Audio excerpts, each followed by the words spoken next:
Hello, good morning all. Welcome back to my channel Sijas economic classes. അടുത്തായിട്ട് ഞാൻ നിങ്ങളോട് discuss ചെയ്യാനായിട്ട് പോകുന്നത് exceptions to the law of demand. Exceptions എന്ന് പറഞ്ഞു കഴിഞ്ഞാൽ അപവാദങ്ങൾ, അതായത് ലോ ഓഫ് ഡിമാൻഡിന് എതിരായിട്ടുള്ള വാദഗതികൾ എന്നാണ് അർത്ഥമാക്കുന്നത്. എന്താണ് ലോ ഓഫ് ഡിമാൻഡ്? അതായത് പ്രൈസും ക്വാണ്ടിറ്റി ഡിമാൻഡും തമ്മിലുള്ള നെഗറ്റീവ് റിലേഷൻഷിപ്പ് അല്ലെങ്കിൽ ഇൻവേഴ്സ് റിലേഷൻഷിപ്പാണ് law of demand. Price decrease ചെയ്യുമ്പോൾ ഡിമാൻഡ് ഇൻക്രീസ് ചെയ്യുന്നു, പ്രൈസ് ഇൻക്രീസ് ചെയ്യുമ്പോൾ ഡിമാൻഡ് ഡിക്രീസ് ചെയ്യുന്നു. അപ്പോൾ തമ്മിലൊരു നെഗറ്റീവ് റിലേഷൻഷിപ്പാണ് നമുക്ക് കാണാൻ സാധിക്കുക. ഈ എക്സെപ്ഷൻസിൽ പറയുന്നത് പോസിറ്റീവ് റിലേഷൻഷിപ്പാണ്. പ്രൈസും ഡിമാൻഡും തമ്മിൽ പ്രൈസ് ഇൻക്രീസ് ചെയ്യുമ്പോൾ ഡിമാൻഡ് ഓൾസോ ഇൻക്രീസസ്. ഇതാണ് നമുക്ക് പോസിറ്റീവ് റിലേഷൻഷിപ്പ് എന്നുകൊണ്ട് അർത്ഥമാക്കുന്നത്.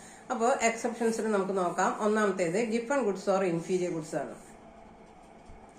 Sir Robert Giffen named Giffen goods. അതായത് ഗിഫൺ ഗുഡ്സ് എന്ന് പറയുന്നത് അല്ലെങ്കിൽ ഇൻഫീരിയർ ഗുഡ്സ് അതിന് പേര് നൽകിയത്, അത് കണ്ടുപിടിച്ച സർ റോബർട്ട് ഗിഫൺ ആണ്. അദ്ദേഹത്തിന്റെ അഭിപ്രായത്തില് low priced goods tapioca, bajra, jowar, അതുപോലെ തന്നെ low priced goods beedis etcetera, ഇതൊക്കെ എന്താണ് വില കുറഞ്ഞ വസ്തുക്കളാണ്. ഇവയാണ് ഇൻഫീരിയർ ഗുഡ്സ് അല്ലെങ്കിൽ ഗിഫൺ ഗുഡ്സ് എന്ന് അദ്ദേഹം കണക്കാക്കുന്നത്. മോസ്റ്റ്ലി ഇങ്ങനെയുള്ള വസ്തുക്കൾ കൂടുതലായിട്ട് വാങ്ങുന്നത് പുവർ പീപ്പിൾ ആണ്. അവർക്കതിനോട് കൂടുതൽ താല്പര്യം ഉണ്ടായിട്ടല്ല, പക്ഷെ അതിന്റെ പ്രൈസ് എന്താണ് കുറവായതുകൊണ്ടാണ് അവരത് വാങ്ങാനായിട്ട് ശ്രമിക്കുന്നത്. ഇത്തരത്തിലുള്ള വസ്തുക്കളുടെ പ്രൈസ് കുറയുകയാണെങ്കിൽ അവരുടെ റിയൽ ഇൻകത്തിൽ എന്താണ് വർധന വരികയും അവര് ഈ പറയുന്ന ഇൻഫീരിയർ ഗുഡ്സ് അധികം വാങ്ങാതെ സുപ്പീരിയർ ഗുഡ്സിലേക്ക് മാറുകയും ചെയ്യും. അപ്പോൾ ഇൻഫീരിയർ ഗുഡ്സിന്റെ അല്ലെങ്കിൽ ഗിഫൺ ഗുഡ്സിന്റെ പ്രൈസ് കുറയുമ്പോൾ അതിന്റെ ഡിമാൻഡും കുറയുന്നു എന്നാണ് നമുക്ക് അതിൽ നിന്ന് മനസ്സിലാക്കാൻ സാധിക്കുന്നത്. അവിടെ നമുക്ക് ഗിഫൺ ഗുഡ്സിന്റെ കാര്യത്തിൽ ഒരു പോസിറ്റീവ് റിലേഷൻഷിപ്പാണ് പ്രൈസും ക്വാണ്ടിറ്റി ഡിമാൻഡും നമ്മൾ കാണാനായിട്ട് സാധിക്കുന്നത്. അടുത്തത് പറയുന്നത് നെസസിറ്റീസ് ഓഫ് ലൈഫ്, ജീവിതത്തിലെ അത്യാവശ്യങ്ങൾ. Whatever be the price there is no change in quantity demand.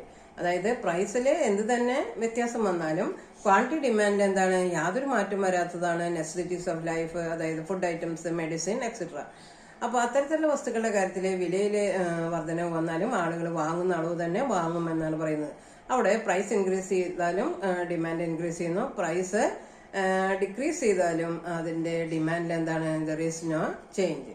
അപ്പോൾ അതും ലോ ഓഫ് ഡിമാൻഡിനെ നമുക്ക് എന്താണ് അപവാദമായിട്ടുള്ള ഒന്നായിട്ട് നമുക്ക് അതിനെ കണക്കാക്കാം.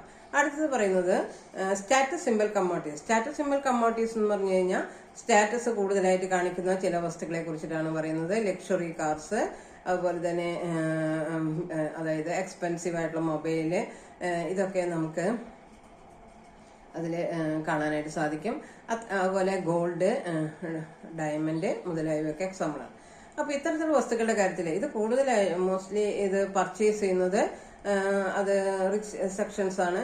അവരെ സംബന്ധിച്ച് കൂടുതൽ വിലയുള്ള വസ്തുക്കൾ വാങ്ങുമ്പോൾ അവരുടെ സ്റ്റാറ്റസ് എന്താണ് കൂടുതൽ ഉയരുന്നു എന്നാണ് അവർ ചിന്തിക്കുന്നത്. അങ്ങനെ സ്റ്റാറ്റസ് സിംബൽ കമ്മോഡിറ്റീസിന്റെ പ്രൈസ് ഇൻക്രീസ് ചെയ്യുമ്പോഴാണ് അതിന്റെ ഡിമാൻഡ് ഇൻക്രീസ് ചെയ്യുന്നത്. അതേസമയം ഇത്തരത്തിലുള്ള വസ്തുക്കളുടെ പ്രൈസ് ഡിക്രീസ് ചെയ്യുമ്പോൾ അതിന്റെ ഡിമാൻഡ് ഡിക്രീസ് ചെയ്യുന്നതായിട്ടാണ് കാണുന്നത്. അടുത്തായിട്ട് നമുക്ക് കാണാനായിട്ട് സാധിക്കുന്നത് പ്രൈസ് എക്സ്പെക്ടേഷൻസ്. പ്രൈസ് എക്സ്പെക്ടേഷൻ എന്ന് പറഞ്ഞു കഴിഞ്ഞാൽ വില പ്രതീക്ഷകൾ എന്നാണ് ഉദ്ദേശിക്കുന്നത്. അതായത് ഡിമാൻഡ് ഇൻക്രീസ് ചെയ്യുന്നത് പ്രൈസ് റൈസ് ചെയ്യുമ്പോഴാണ്. When price rises demand increases. അതായത് നമ്മൾ ഇപ്പോൾ ഒരു എക്സാമ്പിൾ ആയിട്ട് എടുക്കുകയാണ്, ഗോൾഡിന്റെ ഒരു എക്സാമ്പിൾ നമ്മൾ എടുക്കുകയാണെങ്കിൽ ഗോൾഡിന്റെ പ്രൈസ് ഇൻക്രീസ് ചെയ്യുമ്പോഴാണ് അതിന്റെ ഡിമാൻഡ് ഇൻക്രീസ് ചെയ്യുന്നത്. അതുപോലെ സ്റ്റോക്ക് മാർക്കറ്റിലും ഷെയറിന്റെ പ്രൈസ് ഇൻക്രീസ് ചെയ്യുന്നത് കാണുമ്പോൾ അതിന്റെ ഡിമാൻഡ് എന്താണ് ഇൻക്രീസ് ചെയ്യുന്നു. അത് എന്തുകൊണ്ടാണ്? ഫർദർ റൈസ് ഇൻ പ്രൈസ്, അതായത് വീണ്ടും അത് എന്താണ് റൈസ് ഉണ്ടാകാൻ സാധ്യതയുണ്ട്, അതിന്റെയൊക്കെ വിലയിൽ വർധനം ഉണ്ടാകാൻ സാധ്യതയുണ്ട് എന്നുള്ള ആ പ്രൈസ് എക്സ്പെക്ടേഷൻ തുടർന്നിട്ട് പ്രൈസ് ഉയർന്നിരിക്കുന്ന വസ്തുക്കളുടെ ഡിമാൻഡും എന്താണ് ഉയർന്നു. പ്രൈസ് ഡിക്രീസ് ചെയ്യുമ്പോൾ അവരെന്താ വിചാരിക്കുന്നത്? ഇപ്പോൾ ഗോൾഡിന്റെ പ്രൈസ് കുറയുന്നു എന്ന് കരുത്, അപ്പോൾ അത് നമ്മൾ 90 നിന്ന് 80 ആയി, 70 ആയി, 60 ആയി കുറഞ്ഞു എന്ന് വിചാരിക്കുക. അപ്പോൾ നമ്മൾ എന്താണ് ചിന്തിക്കുന്നത്? ഫർദർ ഫോൾ ഇൻ പ്രൈസ്, അതായത് വീണ്ടും വില കുറയുമെന്ന് നമ്മൾ പ്രതീക്ഷിക്കുന്നു. അങ്ങനെ നമ്മൾ എന്താണ് കുറഞ്ഞ പ്രൈസ്, ലോവർ പ്രൈസിൽ ദർ ഇസ് നോ ഡിമാൻഡ്, അതായത് അവയുടെ വില കുറഞ്ഞാലും അതിന്റെ ഡിമാൻഡിൽ എന്ത് വരുന്നില്ല, അതായത് വർധന വരുന്നില്ല. ഇതും നമ്മുടെ ലോ ഓഫ് ഡിമാൻഡിനെ നമുക്ക് എക്സെപ്ഷൻ ആയിട്ട് പറയാം. അതുപോലെ തന്നെ അടുത്തൊരു പോയിന്റാണ് ഇഗ്നോറൻസ് ഓഫ് ദി കൺസ്യൂമർ. ഒരു ഉപഭോക്താവിനെ സംബന്ധിച്ച്, ഒരു കൺസ്യൂമറിനെ സംബന്ധിച്ച് അയാൾക്ക് എവിടെയാണ് ഒരു വസ്തുവിന്റെ പ്രൈസ് ലോ ആയിട്ടുള്ളത് എന്ന് അയാൾക്ക് അറിയില്ല എന്ന് കരുതുക.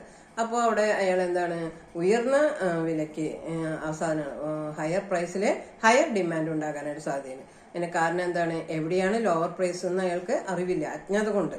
അപ്പോൾ കൺസ്യൂമേഴ്സിന്റെ അജ്ഞതയും പലപ്പോഴും എന്താണ്, പ്രൈസ് ഇൻക്രീസ് ചെയ്യുമ്പോൾ ഡിമാൻഡ് ഇൻക്രീസ് ചെയ്യാൻ സാധ്യതയുണ്ട്. പ്രൈസ് ഇൻക്രീസ് ചെയ്യുന്ന ചില മാർക്കറ്റിലെ, ചില സൂപ്പർ മാർക്കറ്റിലെ, ചില മാളുകളിൽ പ്രൈസ് ഇൻക്രീസ് ചെയ്ത വസ്തുവിന്റെ ഡിമാൻഡ് ഇൻക്രീസ് ചെയ്യാനായിട്ട് അത് കാരണമാകും. അപ്പോൾ ഇത്രയൊക്കെയാണ് നമുക്ക് exceptions to the law of ഡിമാൻഡിൽ നമുക്ക് പറയാനായിട്ട് സാധിക്കും. അപ്പോൾ സബ്സ്ക്രൈബ് ചെയ്യുക, ഷെയർ ചെയ്യുക, കമന്റ് ചെയ്യുക.